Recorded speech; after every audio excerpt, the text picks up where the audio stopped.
छत्रपती संभाजीनगर सिल्लोडमध्ये अनुसूचित जातींच्या आरक्षणातील प्रस्तावित अ, ब, क, ड उपवर्गीकरणाच्या विरोधात आज एक विराट जनाक्रोश मोर्चा काढण्यात आला. अनुसूचित जाती उपवर्गीकरण विरोधी कृती समितीच्या वतीनं आयोजित या मोर्चात विविध सामाजिक संघटना, बौद्ध समाज, आंबेडकरी चळवळीतील कार्यकर्ते, महिला आणि युवकांनी अतिशय मोठ्या संख्येने आपला सहभाग नोंदवला. या जनाक्रोश मोर्चाची सुरुवात भारतरत्न डॉ. बाबासाहेब आंबेडकर यांच्या पुतळ्यास अभिवादन करून झाली. त्यानंतर शहरातील प्रमुख मार्गांवरून फिरत हा मोर्चा शेवटी तहसील कार्यालयावर धडकला.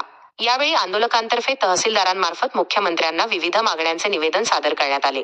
या निवेदनात प्रमुख मागण्या खालीलप्रमाणे आहेत. प्रस्तावित उपवर्गीकरण तात्काळ रद्द करण्यात यावे. न्यायमूर्ती अनंत बदर समितीचा अहवाल सार्वजनिक करावा. अनुसूचित जातींचे आरक्षण लोकसंख्येच्या प्रमाणात वाढवून ते 20% करण्यात यावे. कृती समितीच्या वतीने शासनाला स्पष्ट इशारा देण्यात आला आहे की जर शासनाने या मागण्यांवर सकारात्मक निर्णय घेतला नाही तर संपूर्ण राज्यभर लोकशाही मार्गाने तीव्र आंदोलन छेडण्यात येईल. Report Shyam Thakur, ST Marathi TV news, Sillod, Chhatrapati Sambhajinagar.